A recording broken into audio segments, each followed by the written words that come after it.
अब जो आगे चरित्र है महाभागवत श्री सुदामा जी का चरित्र है। बड़े भगवत प्रेमी महात्मा हुए, भगवान प्रेम और मुक्ति के दाता हैं।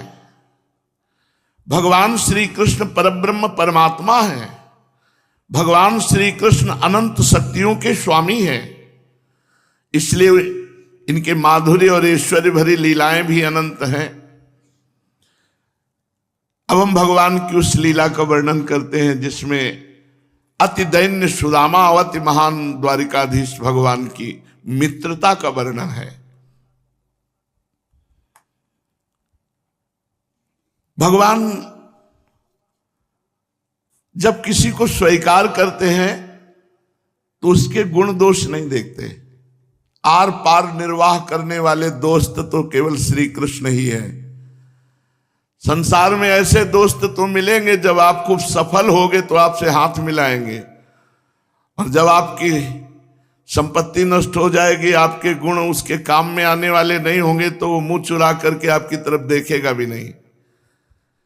लेकिन भगवान ऐसे हैं कि हर परिस्थिति में आपको कभी छोड़ेंगे नहीं, अगर एक बार स्वीकार कर लिया। बड़ी ऊंची स्थिति है सुदामा जी की। श्री सुखदेव जी कहते हैं, कस्यासीत सखा कश्चित ब्राह्मणो ब्रह्मवित्तमा, ब्रह्मबोध संपन्न महापुरुष एक ब्राह्मण भगवान श्री कृष्ण के मित्र थे। कस्यासीत इसमें बताया नहीं, पर वो सुदामा जी थे।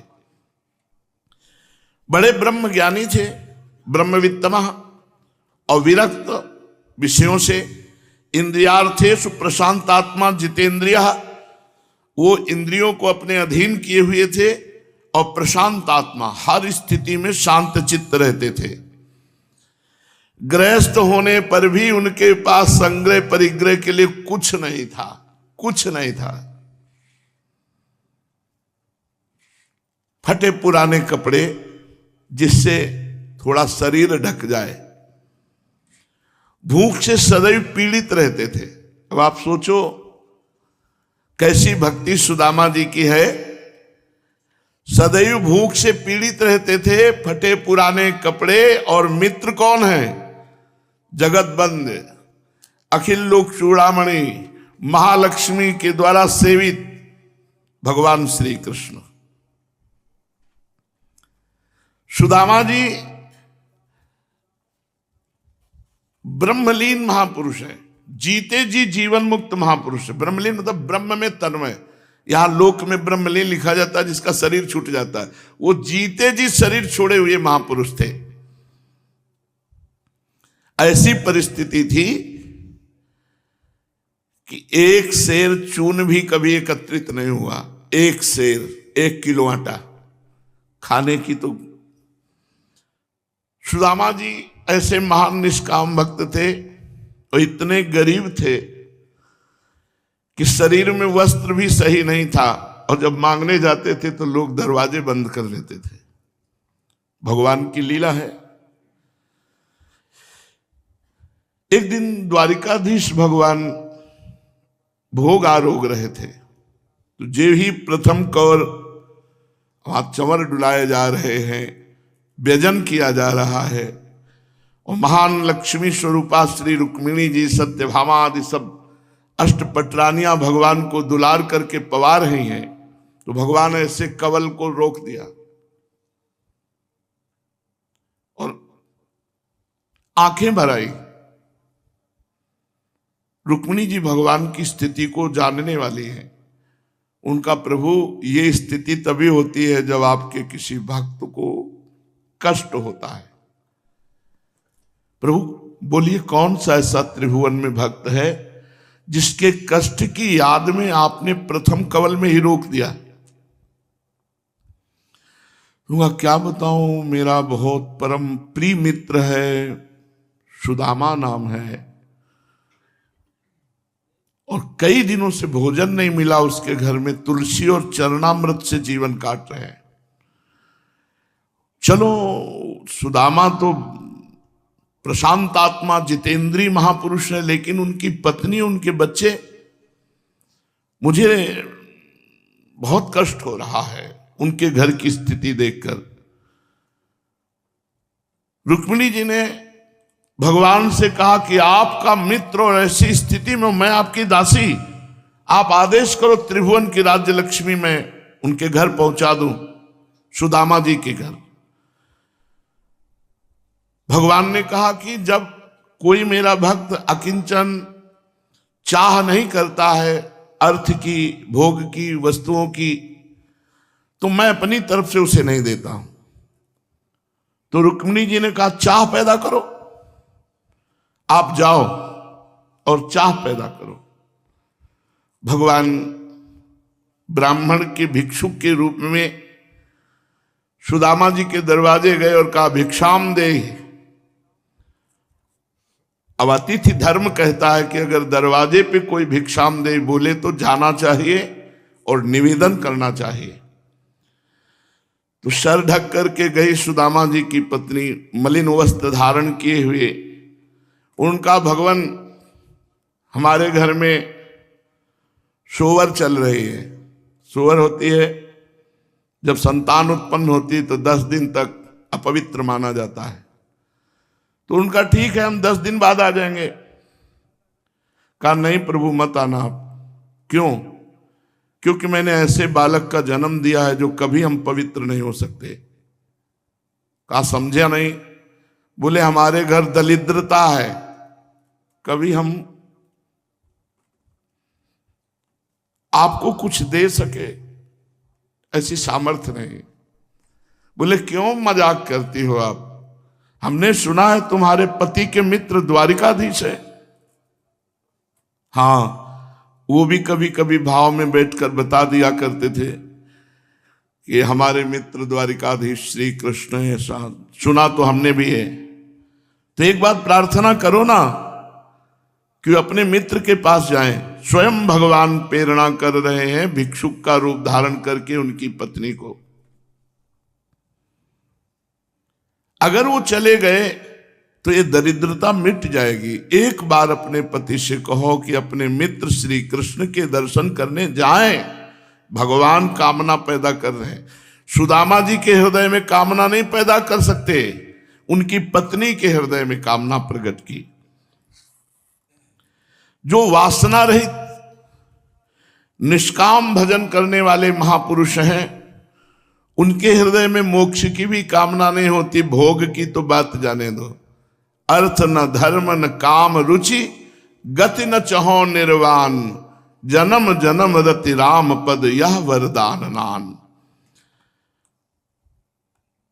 जिसके हृदय में भगवत चरणारविंद का थोड़ा भी प्रेम उदय हो जाता है, मेरे बिना वो ब्रह्मा का पद भी नहीं चाहते, सम्राट पद नहीं चाहते, इंद्र का पद नहीं चाहते, योग की सिद्धियां नहीं चाहते, मोक्ष नहीं चाहते। ऐसे महान भक्त हैं श्री सुदामा जी। सुदामा जी जब एकांत में बैठकर भगवान श्री कृष्ण का चिंतन करते हैं तो रोमांच होने लगता है, अश्रु बहने लगते हैं। वहां प्राण प्यारे श्री कृष्ण पुलकित होकर के जब बोलते हैं तो उसमें जो उनको सुख मिलता है, इसके आगे और कोई सुख नहीं। न ब्रह्मा के पद में, न देवराज इंद्र के पद में, न सार्वभौम में। और रहते कहां है सुदामा जी? का कोई घर है क्या? नहीं, एक फूस की झोपड़ी है। सुदामा जी इतने दीन है कि एक फूस की झोपड़ी, वो भी वर्षा हो तो पानी सब अंदर गिरे। और पात्र का है कि सोने चांदी के? नहीं, मिट्टी के रज के पात्र हैं। तन ढकने के लिए फटे पुराने चिथड़े। संपत्ति के रूप में श्री कृष्ण, और सब विपत्ति ही विपत्ति। देखो कहां है हमारी भक्ति? उनके खाने को नहीं, रहने को नहीं, पहनने को नहीं, फिर भी निष्काम है, कोई कामना नहीं है। बड़ी विचित्र भगवान की लीला है। सुदामा जी अपनी पत्नी को सुनाया करते थे। जब श्री कृष्ण जी पढ़ने के लिए उज्जैन में संदीपनी जी के यहां गए तो सुदामा जी भी वहां पढ़ने के लिए गए थे। सुदामा जी ने भगवान श्री कृष्ण को देख करके ही अपने हृदय से वर्ण कर लिया था कि दोस्त हो तो ऐसा हो, सुंदर, सुशील, गुण निधान, करुणा वरुणालय। एक घटना घटी थी। सुदामा जी कभी पादुका नहीं पहनते थे, गुरुकुल में भी। तो गुरु जी के लिए कुशा और समिधा लेने के लिए गए थे, तो एक कांटा लग गया सुदामा जी के चरण में। अब वो इतनी जोर का बड़ा कांटा लगा और टूट गया, पकड़ में भी नहीं आ रहा था कि निकाल लें। बैठ गए और सोच रहे हैं विलंब हो रहा है, गुरु जी की सेवा में पुष्प समिधा ये पहुंचाना है। सुदामा जी सुनेरी मैंने निर्बल के बलराम, याद किया दोस्त श्री कृष्ण तुम कहाँ हो। अभी तक प्रगट में मित्रता नहीं हुई थी, केवल भाव से स्वीकार किया था कि गुरुकुल में जो आए हैं द्वारिका से, यही हमारे परम मित्र होंगे, यही हमारे जीवन धन होंगे। उधर भगवान श्री कृष्ण चंद्रजू स्मरण करते ही कहो सो कहां जहां प्रभु नाई, और दौड़ पड़े और समीप आप करके देखा, कर कमल से सुदामा के चरणों का कांटा निकालने की कोशिश की, लेकिन नहीं निकला। तो भगवान ने अपने दांत से निकाला, सुदामा जी के चरण तलवे में दांत गड़ा करके कांटा निकाला और पीतांबर फाड़ा और पीतांबर की पट्टी बांधी और गोद में लेकर मैं समिधा सहित संदीपनी गुरु के समय सुदामा जी जीवन समर्पित कर दिए। ऐसा मित्र, इतना बड़ा वैभव, इतना ऐश्वर्य, और दांत से कांटा निकाला, और मुझ गरीब के लिए पीतांबर फाड़ कर पट्टी और गोद में उठाकर। सुदामा जी प्रतिपल अगर अध्ययन में बैठते थे तो श्री कृष्ण के समीप केवल उनको देखते रहते थे। इतना उदार, इतना करुणा, इतना प्यार करने वाला दोस्त तो जगत में कोई नहीं है। अपना हृदय न्यौछावर कर चुके थे। और भगवान का एक नियम है, ये था माम प्रपद्यन्ते तास तथैव भजाम्यहम्, हम जो मुझे जैसे भजता है मैं वैसे भजता हूं। भगवान अपना हृदय न्यौछावर कर चुके सुदामा के प्रति, सुदामा भगवान के प्रति। इसका प्रमाण यह है कि संदीपनी जी के यहां नियम था कि जो पाठ भूल जाएगा उसे गुरु आज्ञा होगी जिस कार्य के लिए वो करना होगा, दंड के रूप में। तो सुदामा जी पाठ भूल गए, उनके लिए दंड विधान गुरु जी करते। तो सुदामा जी के पास में श्री कृष्ण बैठे थे, उनसे कहा आप पाठ सुनाइए। आप भी पाठ भूल गए, क्योंकि मित्र को दंड मिलेगा तो मुझे भी दंड मिले। जिनकी श्वासों से वेदों का प्रादुर्भाव हुआ वो भगवान पाठ भूल गए सुदामा जी की मित्रता का निर्वाह करने के लिए। अब एक ही दंड मिला, जाओ लकड़ी तोड़ करके लाओ। गुरुकुल में बालकों को अगर पाठ भूल जाए तो दंड दिया जाता, तो यही दंड, जाओ दिन भर सूखी लकड़ी बिनो और बिन करके तोड़ करके यहां गुरु आश्रम पे ले आओ। सर्वज्ञ प्रभु पाठ भूल गए, उनको भी यही दंड मिला। दोनों वन में पहुंचे और वो संयोग ऐसा बना कि वर्षा जोर से होने लगी। श्याम सुंदर सुकुमार तन। सुदामा जी ने सोचा मेरे मित्र को बूंदे चोट ना पहुंचा दे, इसलिए श्री कृष्ण को ऐसे अखबार भर के नीचे छुपा लिया और आप पूरी बूंदे सहने लगे। प्रेम प्रेम होता है। प्रेम में अपने प्यारे को समर्थ नहीं देखा जाता, अपने प्यारे को दुलार किया जाता है।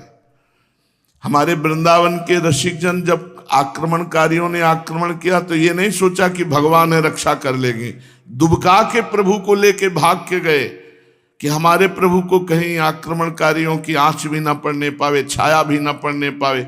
100 वर्ष तक छुपा कर राधा वल्लभ जी को कामवन में रखा। बिहार वन में बहुत वर्षों तक बिहारी जी रहे और कुछ ठाकुर तो आज भी बाहर विराजमान हैं। सुकुमार तन में बूंदों की चोट ना लगे, इसलिए पूरा का पूरा अपना शरीर ऐसे करके प्रभु को वर्षा से बचाया। भगवान ये देख करके कि सुदामा जी का इतना प्यार हमारे प्रति, सुदामा जी ने देखा था दांत से कांटा निकाला, परस्पर इतना गाढ़ प्रेम हो गया, दोनों की मित्रता अचल हो गई। भगवान ने सुदामा जी को हृदय से लगाया और कहा, मित्र, आजीवन के लिए हमारी तुम्हारी मित्रता, इनसे मित्रता हो जाए, ये अपने हो जाए, फिर कौन सी समस्या रह जाए। यही इन्हीं को तो मित्र बनाने के लिए हमें मानव जन्म मिला है, लेकिन हम भूल करके प्रपंच में फंस गए। सुदामा जी त्रुटि हो जाती कभी कभी। कलेबू के लिए एक मुट्ठी चना दिया गया था। अब गुरुकुल में कोई बादाम का हलवा थोड़ी मिलेगा, गुरुकुल है जंगल में तपस्वियों के द्वारा सेवित। सुदामा जी को कहा गया था कि अब श्री कृष्ण भी साथ में, दोनों लोग इसमें बांट के पा लेना। अब सुदामा जी को बड़ी जोर की भूख लगी थी, चना था ही तो शुरू कर दिया पाना। अब एक मुट्ठी चना में कितनी देर लगती, जब चना चबाया तो और भूख लगी तो पूरा चना पा गए। ये अपराध है। किसी के हिस्से का भोजन या वस्तु स्वीकार नहीं करना चाहिए, चाहे जितना कोई घनिष्ठ मित्र हो। मित्रता तो यही कहती कि बांट के पाना चाहिए, उनका हिस्सा ना हो तो भी फिर उसमें हिस्सा था। तुम्हारे लिए प्रभु भूल कर पाठ और दंड स्वीकार किया, इतना प्रेम है तो आपको बांटना चाहिए। मित्र का हिस्सा भी पा गए सुदामा जी। भगवान ने पूछा, ये अभी कर कर आवाज आ रही थी, ये क्या थी? थोड़ा ठंडी लग रही थी, दांत कटकटा रहे थे। भगवान ने कहा, मित्र, ये तुम्हारे दांत बज रहे थे? बोले हाँ। तो बोले लाओ हमारा हिस्सा चना लाओ, हमको भी तो भूख लगी है। तो सकुचा करके कहा कि भैया, ये पापिनी भूख जो है बड़ी विचित्र है, ये तुम्हारे हिस्से के भी चने हमको खवा दिए। कहा भाई, ये तो दरिद्रता का लक्षण है। अपने मित्र के भाग को ना दे करके स्वयं पा जाना, ये तो दरिद्रता का लक्षण है। हमें लगता है आगे तुम्हें दरिद्रता भोगनी पड़ेगी क्या? विनोद में भगवान ने कहा, भगवान के शब्द विनोद में भी परम सत्य होते हैं। सुदामा जी ने कहा, भैया मेरे में ज्ञान नहीं रह गया था, इतनी भूख लगी कि मैं सब पा गया तुम्हारे हिस्से के। बुभुक्षिता किम न करोति पापम, पर मेरा ऐसा कोई उद्देश्य नहीं था। और आपने कहा कि दरिद्रता अवश्य प्राप्त होगी, ऐसे लक्षण हैं, तो भैया एक बात मांगूं, मैं चाहे जितनी दरिद्रता को प्राप्त हूं, पर तेरा स्मरण कभी न छूटे, बस इतनी तू कृपा कर दे। सुदामा जी ने कहा, चाहे जितनी दरिद्रता आवे, पर हे प्रभु आपका स्मरण न छूटे। भगवान ने तथास्तु कहा। तो सुदामा जी की पत्नी वही याद दिला रही, जब सुदामा जी भिक्षा मांग करके आए और कुछ नहीं, तो चरणामृत और तुलसी का भोग लगता, चरणामृत ले लेते और तुलसी का प्रसाद ले लेते। सुदामा जी की पत्नी ने कहा, हम आप तो जीवित रह सकते हैं और, लेकिन अब बच्चे नहीं जीवित रहेंगे। और प्रभु, हमने सुना है आपके मित्र भगवान द्वारिकाधीश हैं, यदि आप जाते तो अच्छा रहता।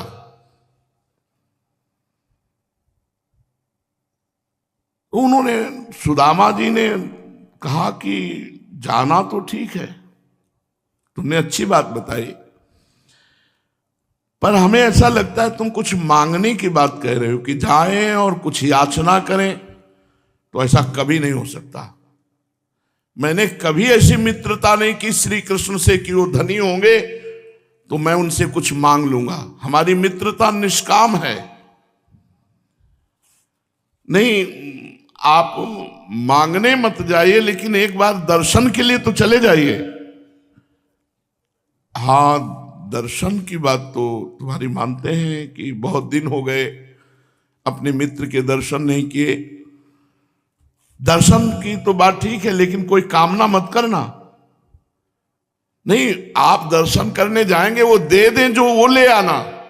आप मांगना नहीं, पर वो दे दें तो मना मत करना, आप चले जाइए। सुदामा जी ने कहा मित्रताई में कलंक है यदि अपने मित्र से लेने की कोई भावना की जाए। प्रिय अर्धांगिनी तो बावरी हो गई है, अपने दोस्त से मैं द्वारिका मांगने जाऊं? नहीं। अरे मेरे दरिद्र ऐसे है पहाड़ जैसे।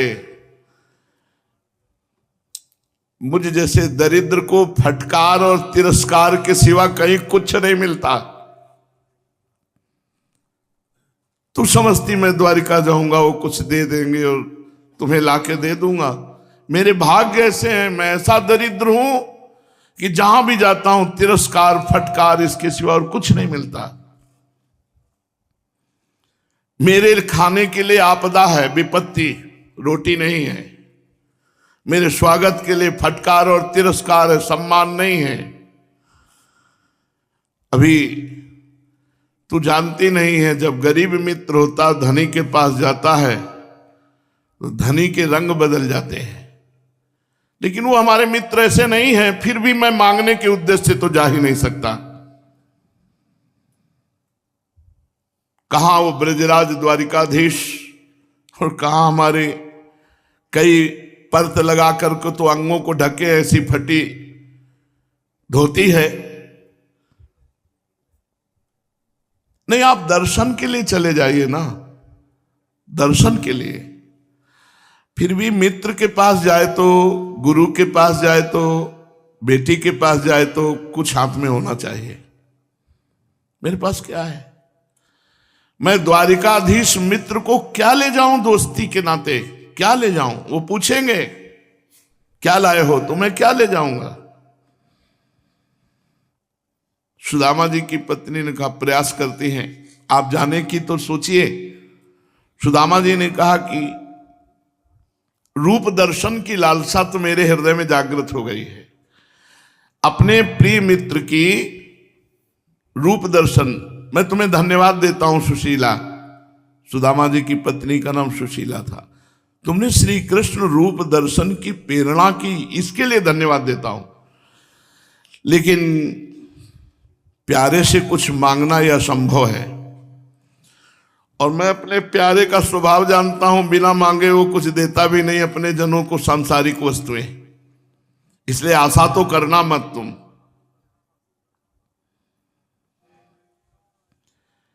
सुदामा जी इस बात पर राजी हो गए कि मैं अपने मित्र के दर्शन करने के लिए जाऊंगा, पर थोड़ा तो कुछ दे दो जो मैं भेंट के लिए ले जाऊं।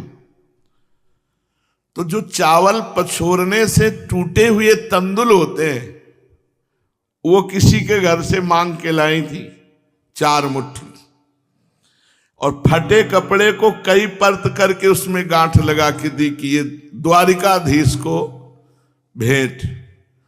ये आर्त और गरीबी की, भगवान को दीन जन बहुत प्यारे हैं। सुदामा जी कहा अपनी पत्नी से आशा मत रखना कि मैं जाकर मित्र से मांगूंगा, और यह आशा मत रखना कि वो स्वयं दे देंगे, मैं लाऊंगा। मैं केवल उनके दर्शन करने जा रहा हूं। हाँ, जबरदस्ती करेंगे कि ये ले जाओ तो भले ले आऊं, और वो उनका स्वभाव नहीं है, मैं जानता हूं।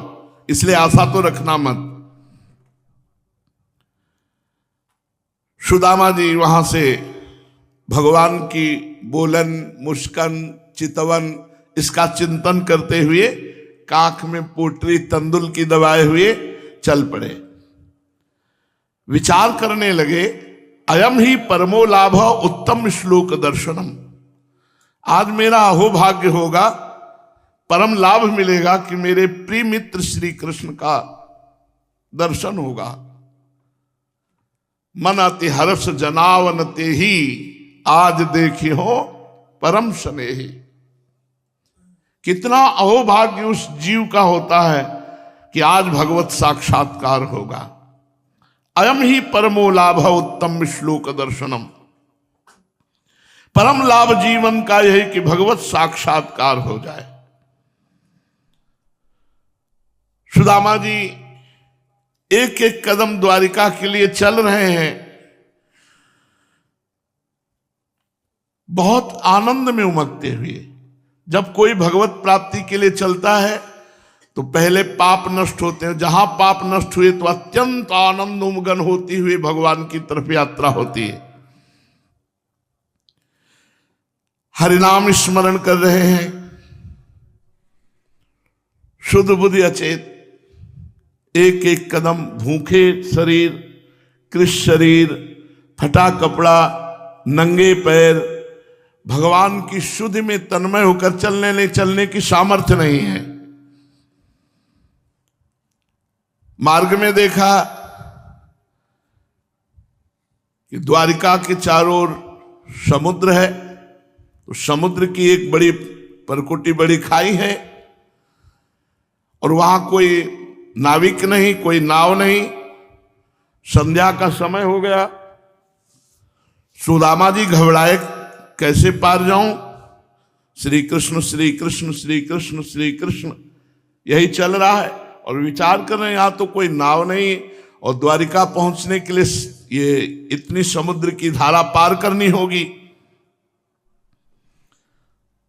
भगवान ने गीता जी में कहा है कि जो मेरा आश्रित होता है उसको मैं स्वयं उद्धार करता हूं। तेसा माम समुद्धरता मृत्यु संसार सागरात। फिर ये तो लौकिक समुद्र है। सुदामा जी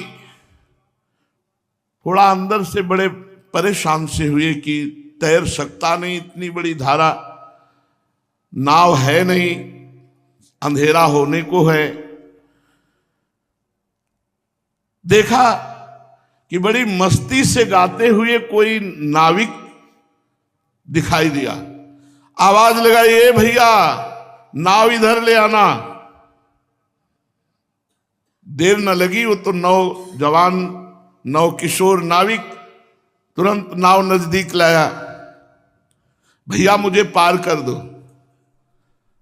हाँ ठहरो, पहले बताओ उतराई में क्या दोगे? सुदामा जी सकुचा गए, क्योंकि वो 4 मुट्ठी तंदुल टूटे हुए वो तो द्वारिकाधीश के लिए हैं। भैया नाविक, अगर मेरी बात तुम समझ पाओ, तुम्हें देने के लिए मेरे पास कुछ नहीं है। मैं तुम्हें कुछ नहीं दे सकता, मेरे पास कुछ नहीं है। नाविक, ऐसा तो हो ही नहीं सकता कि तुम्हारे पास कुछ हो ना। पार करना है मुझे, तो मुझे कुछ तो देना होगा। सुदामा जी ने कहा, भैया पहले ही कह चुका हूं, मेरे पास कुछ नहीं है, कुछ नहीं है जिसे मैं तुम्हें दे सकूं।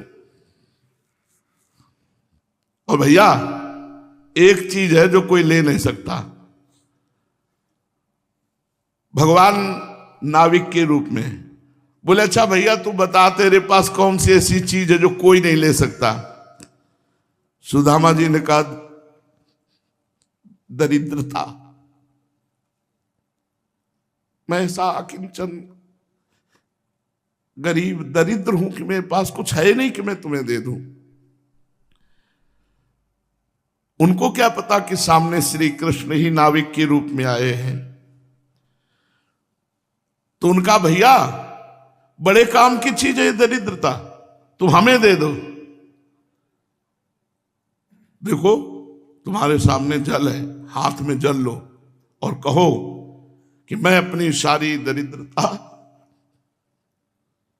तुम्हें प्रदान करता हूं। द्वारिका पहुंचने के पहले ही भगवान ने संपूर्ण दरिद्रता का नाश कर दिया। सुदामा जी की संपूर्ण दरिद्रता का अपहरण कर लिया, पार किया और कहा भैया निश्चिंत रहना, लौटते समय हमारी नाव यहीं मिलेगी और हम आपको सहज में पार कर देंगे। सुदामा जी पार हुए, थके हुए थे। एक वृक्ष के नीचे श्री कृष्ण श्री कृष्ण श्री कृष्ण सो गए। योग माया को भगवान ने आदेश किया, क्योंकि नाविक बनकर वही आए थे, देखा भूखा प्यासा थकित मेरा मित्र वृक्ष के नीचे बेसुध हो गया। योग माया को आदेश किया द्वारिकापुरी पहुंचा दो। सुदामा जी को भगवान द्वारिकाधीश के उपवन में पहुंचा दिया गया, योग माया ने पहुंचा दिया। आंख खुली जब अद्भुत वैभव, तो सोचा जंगल में वृक्ष के नीचे पड़ा था, स्वप्न तो नहीं देख रहा, अपने को छू के देख रहे, नहीं मैं तो जग रहा हूं, तो ये मैं कहां आ गया। तो वहां जय जयकार लग रही थी, अनंत कोटि ब्रह्मांड नायक परात परेश भगवान द्वारिकाधीश महाराज की जय। मैं द्वारिका आ गया क्या? मैं तो समुद्र की वो खाड़ी पार करके एक वृक्ष के नीचे सोया था। भगवान अपार सामर्थ्यशाली हैं। हमें लगता है कि हमारे मित्र द्वारिकाधीश ने ही ये लीला रची और मुझे द्वारिका पहुंचाया, इसमें कोई आश्चर्य की बात नहीं है। खड़े हुए, फटी सी धोती अपनी संभाली, केवल धोती पहने हुए थे, कुर्ता भी नहीं था, पाग भी नहीं थी, पादुका भी नहीं था, एक छड़ी और फटी धोती और कांख में तंदुल की पोटली। जे ही देखा तो कंचन के महल, दरवाजे, पहरेदार, तो थोड़ा एक बार लगा कि पता नहीं पहचान पाएंगे कि नहीं श्री कृष्ण, क्योंकि गुरुकुल में हमारी उनकी मित्रता हुई थी। कहां मेरी हालत ये मैं दरिद्र और कहां वो द्वारिकाधीश।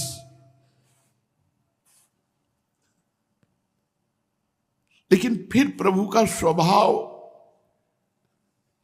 स्मरण में आया, नहीं नहीं कितना भी वैभव हो, लेकिन वो अपने मित्र को पहचानते हो, अपनी दोस्ती को पहचानते हैं। सुदामा जी द्वारपालों से विनय करते हैं कि आप श्री कृष्ण से कह दो कि उनके एक मित्र हैं, उनका नाम सुदामा है और वो आपसे मिलना चाहते हैं। बोले देखने में तो दरिद्र हो ही, तुम पढ़े लिखे भी नहीं हो, श्री कृष्ण बोलते हो, अरे कैसे यहां उनका नाम लिया। बोले जाके तुम उनसे कह दो श्री कृष्ण से कि तुम्हारा मित्र सुदामा आया है। द्वारपाल लोग देख रहे हैं कि यहां ब्रह्मा भी आते हैं, शंकर जी भी आते हैं, तो बड़े धैर्य से और बड़ी नम्रता से ये ब्राह्मण कैसे बात कर रहा है। चकवई चौक रहे चक से तहां भूल से भूप अनेक गनाऊं, देव गंधर्व और किन्नर यक्ष से सांझ लो देखे खरे जेठाऊं। पूरा पूरा दिन हाथ जोड़कर खड़े रहते हैं देवता, लोकपाल, गंधर्व, बड़े बड़े धैर्य करके। ये ब्राह्मण कह रहा है श्री कृष्ण हमारे मित्र, ये श्री कृष्ण का मित्र है, कपड़ा भी सही नहीं है, श्री कृष्ण का मित्र है। सुदामा जी ने कहा एक बार जाके तुम केवल इतना कह दो कि सुदामा आए हुए हैं, तुम्हारे मित्र हैं। द्वारपाल गया, भगवान रुक्मिणी जी के महल में थे। जय जय, कोई एक दरिद्र आया है, अपने को ब्राह्मण बता रहा है, कह रहा सुदामा, और जय जय आपका वो मित्र है, ऐसा वो कह रहा है। भगवान ने ये सुदामा जैसे, इतना तो कभी भगवान शंकर ब्रह्मा या बड़े बड़े ऋषि मुनियों के आने पर भगवान व्याकुल नहीं हुए, जैसा सुदामा नाम कान में पड़ते ही एकदम पलंग से खड़े हो गए और दौड़ पड़े। पहरेदार आश्चर्यचकित हो गए कि आज तक कभी ऐसी भगवान में आतुरता नहीं देखी, व्याकुलता नहीं देखी किसी से मिलने की। सांझ सांझ तक ब्रह्मा जी भी खड़े रहते थे सुबह से आए हुए, तब कहीं द्वारिकाधीश के दर्शन का सौभाग्य मिलता था। सुदामा जी अस्थिमात्र हुए रहे, शरीरा हड्डी हड्डी शरीर में है, एक लकुट हाथ में फटी पुरानी दुपटी धोती लपेटे हुए है, आर्त भाव से भगवान की महल की तरफ दे। भगवान दौड़ते हुए भुजा पसारे हुए दौड़ते हुए आए। सब लोग आश्चर्यचकित है। इसीलिए गोस्वामी तुलसीदास जी ने कहा, उमा राम स्वभाव जे जाना ताई भजन तज भावन। जिसने भगवान के स्वभाव को जान लिया उसे भजन के सिवा और कुछ सुहाई नहीं दे सकता। ऐसा स्वभाव जहां ब्रह्मा शंकर आदि इंतजार करते हैं, वहां भगवान व्याकुल हो गए। सुदामा नाम सुनते ही आतुर हो गए, दौड़कर भगे भगे आए और प्रथम देवड़ी पर जे ही देखा सुदामा को, भगवान दौड़ करके हृदय से लगा लिए। सुदामा जी संकुचित हो रहे, इतने सुकोमल अंग, इतने सुंदर वस्त्र, ऐसे परम सुंदर श्याम सुंदर के कहीं हमारी हड्डियां ना चुभ जाएं, तो भगवान गाढ़ आलिंगन कर रहे हैं। सुदामा जी अपनी दुर्बलता, कहीं प्रभु के श्रीअंगों में हड्डी न चुभ जाए, कहीं कष्ट ना हो जाए।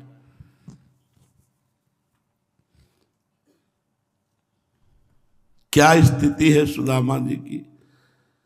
फटी पुरानी धोती दुपटी, वो भी पर्त के उसमें, तब वो अंग ढके हुए हैं, न टोपी है, न जूता है, न कुर्ता है, दुर्बल शरीर है, लेकिन भक्ति का महान बल है हृदय में, प्रेम महान बल है। भगवान चित्रवत हो गए। ऐसा लग रहा है द्वारिकाधीश और सुदामा चित्र में काढ़े गए। कोई शुद्ध नहीं दोनों को, दोनों प्रेम में अधीर हैं। मानो श्री कृष्ण चित्रवत तस्वीर में हो गए हो, ऐसी बिल्कुल बेशुद्ध। दोनों के हृदय प्रेम में डूब रहे, ना वो छोड़ना चाहते ना वो छोड़ना चाहते हैं। बहुत देर तक आलिंगन के बाद जो द्वारपाल हैं, जय जय महारानी जी आपको महल में इंतजार कर रहे हैं। भगवान को शुद्ध आया, सुदामा जी का कर कमल पकड़ करके भगवान ले जा रहे हैं, जहां ब्रह्मा शंकर का भी प्रवेश नहीं, रुक्मिणी जी के निज महल में। और अपने उस पलंग पर जिस पर रुक्मिणी जी चरण दबाती हैं और भगवान शयन करते हैं, सुदामा जी को बैठाला। ये वो पद है जहां बड़े बड़े ध्येयम सदा परिभवग्नम अभीष्ट दोहम तीर्थास्पदम शिव विरंच नुतम शरण्यम, जहां चरण रखने की चौकी को बड़े बड़े लोकपाल नमस्कार करते हैं। पलंग दर्शन तो मुश्किल है, वहां पलंग में जाकर के बैठाला श्री सुदामा जी को। और प्रक्षालन करने के लिए, चरण प्रक्षालन के लिए थाल लाई गई। रुक्मिणी जी जल कलश लिए हुए हैं और भगवान चरण प्रक्षालन कर रहे हैं। अभी जल डाला नहीं गया, चरणों में हाथ लगाया।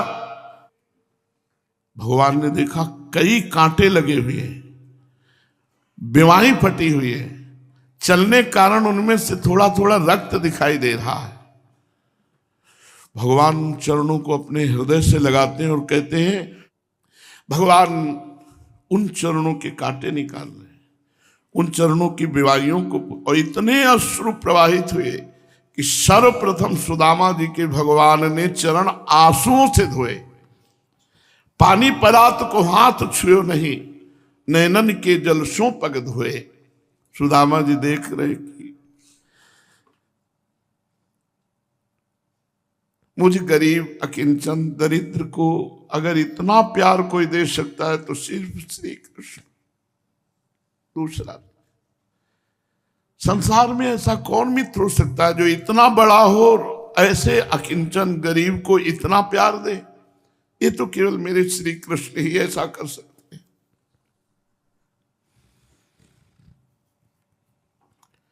सुदामा जी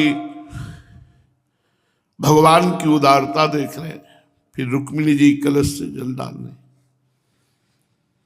भगवान सुदामा जी के चरण पखार कर चरणोदक अपने सिर पर रखते हैं।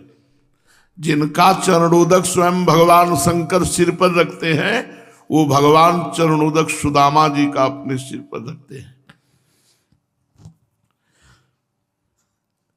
फिर विनोद होने लगा। जब रुक्मिणी जी ने जलाभिषेक के लिए कलश, फिर सत्यभामा जी, फिर जाम्बवती जी, कालिंदी जी, मित्रविंध्या जी, सुदामा जी के ऊपर कलश के ऊपर, भैया तो उनका अभी तो शुरुआत हुई है, अभी तो शुरुआत। सुदामा जी ने कहा 2 4 6 8 10, ये तो कलश ही कलश आ रहे। तो कहा भैया कितनी संख्या तक चलोगे आप? तो कहा 16,108।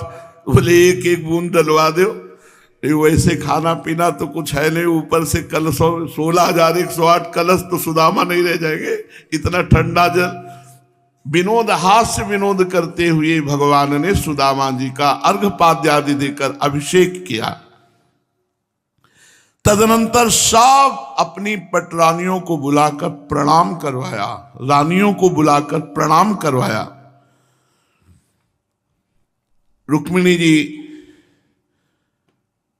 सुंदर पंखा झल रही, भगवान श्री कृष्ण हाथ पकड़ करके बैठ गए सुदामा का। बड़े बड़े मुनिजन जिनकी चरण पूजा करते हैं, वो भगवान सुदामा की पूजा करके हाथ पकड़ के बैठ गए। और गुरु आश्रम में, गुरुकुल में जो प्रीति, उसका वर्णन करते हैं, उसकी स्मृति, उसकी चर्चा करते हैं। सुदामा जी सोच रहे कि कहीं वो चना वाली चर्चा इनके बीच में न कर दें, तो बार बार घुमा देते हैं, हाँ हाँ ठीक है। और द्वारिका में सब आनंद है, वो द्वारिका की चर्चा लाना चाहते सुदामा, जो भगवान अपने गुरुकुल की चर्चा करते। तो कह रहे इतनी पूजा क्यों, कहीं अपमान न करवा दे कि भाई हमारे हिस्से के भी चना खा गए थे। पढ़ाई लिखाई की चर्चा को बार बार सुदामा जी घुमा रहे थे। तो भगवान ने कहा तो विवाह भी तुम्हारा हुआ है? बोले हाँ हुआ है। भगवान ने कहा विवाह में बुलाया नहीं? तो बोले ऐसा जोरदार निमंत्रण लायक विवाह ही नहीं था कि किसी को बुलाए। अरे भाई अकिंचन दरिद्र का विवाह ऐसे नाम मात्र का पाणी ग्रहण, केवल वहां कोई थोड़ी की रबड़ी रसगुल्ला का भंडारा चलेगा। सुदामा जी ने कहा भैया कृष्ण, आप जानते हो गरीब ब्राह्मण के ना कोई निमंत्रण देता है और ना कोई निमंत्रण में आता है, ना कोई निमंत्रण में बुलाता है और ना कोई निमंत्रण में आता है। गरीब ब्राह्मण को कोई अपने यहाँ नहीं बुलाता है और गरीब ब्राह्मण के यहाँ कोई जाता नहीं। तो सही पूछो भैया, हमें याद तो प्रतिपल था, पर मेरी सामर्थ्य नहीं थी कि मैं द्वारिकाधीश को निमंत्रण दे सकूं। और बुला का क्या पवाता, आपको क्या सत्कार करता। परंतु भैया हमारी शिकायत जो आपने की ये बहुत थोड़ी है। एक विवाह किया, गरीब आदमी, गरीबी के कारण नहीं बुलाया, लेकिन तुम तो द्वारिकाधीश बता रहे हो 16,108, एक ही में बुला लेते हमको। तुमने भी तो हमें नहीं बुलाया, एक में बुला लेते। अरे 2-4 विवाह होते, तुम 16,108 एक को में नहीं बुलाया। बड़ी हास्य विनोद मित्रवत हुआ। भगवान ने सुदामा जी से कहा कि जब चले होंगे तो भाभी जी ने कुछ दिया होगा। सुदामा जी और ऐसे बैठ गए हाथ जोड़ के। इतना बड़ा वैभव उसके सामने हम वो फटे से कपड़े में, कुछ रबड़ी हो, कुछ मीठा हो, लड्डू हो, मेवा हो, चलो काजू ही हो, कुछ तो टूटे हुए चावल निकाल के देंगे, कैसे दे? तो ऐसे काख में छुपाए। अब हिम्मत नहीं पड़ रही कि काख में छुपाए। भगवान ने कहा कि तुम्हारे बैठने की मुद्रा बता रही कि तुम कुछ छिपा रहे हो। हमें लगता छिपाने की आदत बचपन से तुम्हारे अंदर, दूसरे का हिस्सा। सुदामा जी जो ही ऐसे किया सोई वो दिखाई दी पोटरी। सुदामा जी का वो बात मत कह देना, सोई ऐसे जो ही ऐसे किया सो काख में भगवान ने छीन ली, पोटरी छीन ली। ओहो, सुदामा जी भगवान के चरणों की तरफ देख के कह रहे आप मत पाना।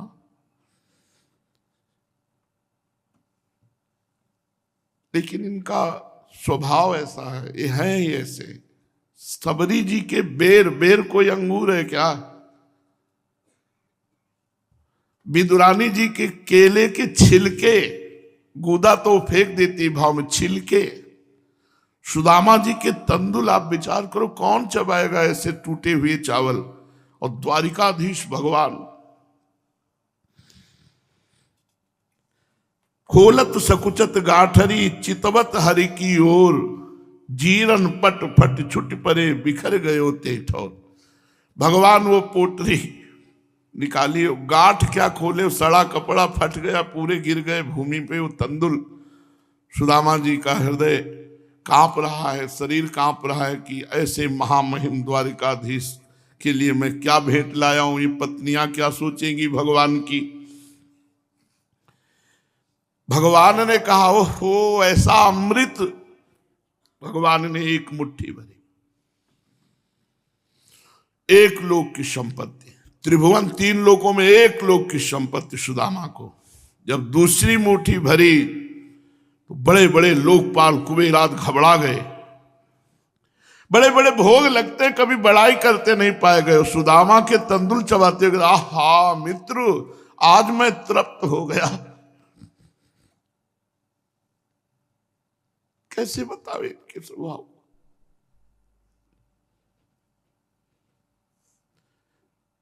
द्वारिकाधीश को क्या भोग नहीं लगता। बड़ाई कर रहे हैं तंदुल की, कह रहे आहा मित्र मैं तृप्त हो गया। बस इन्हीं स्वभाव के कारण तो हिम्मत पड़ जाती है कि अपने लोग भी इनको अपना कहने का अधिकार रखते हैं। नहीं कहां प्रभु और कहां मलिन देह में आसक्त जीव, पर इनका स्वभाव ऐसा है। दूसरी मुट्ठी भरी और जे भी मुख में डाला, 2 लोगों की संपत्ति दे दी। जब ये क्या कान में रुक्मिणी जी ने कहा आपको होश है, त्रिभुवन पति कहलाते हो, 2 लोग की संपत्ति दे दी, तीसरी मुट्ठी पाली तो तुम सुदामा हो जाओगे, वो द्वारिकाधीश। थोड़ा तो सोचो, मैं आपके आश्रय के सिवा और कहीं नहीं रह सकती। प्रभु ने कहा तुम मुझे रस में क्यों नहीं डूबने दे रहे? सुदामा के एक एक तंदुल में जो रस है, आज तक मैंने किसी भोग में वो रस नहीं पाया। सब खाकर के सर्वस्व देने की भावना। क्या खाकर? वो एक तंदुल। रुक्मिणी जी ने कहा नहीं प्रभु, हम केवल देने मात्र से ही हाथ नहीं पकड़ रहे।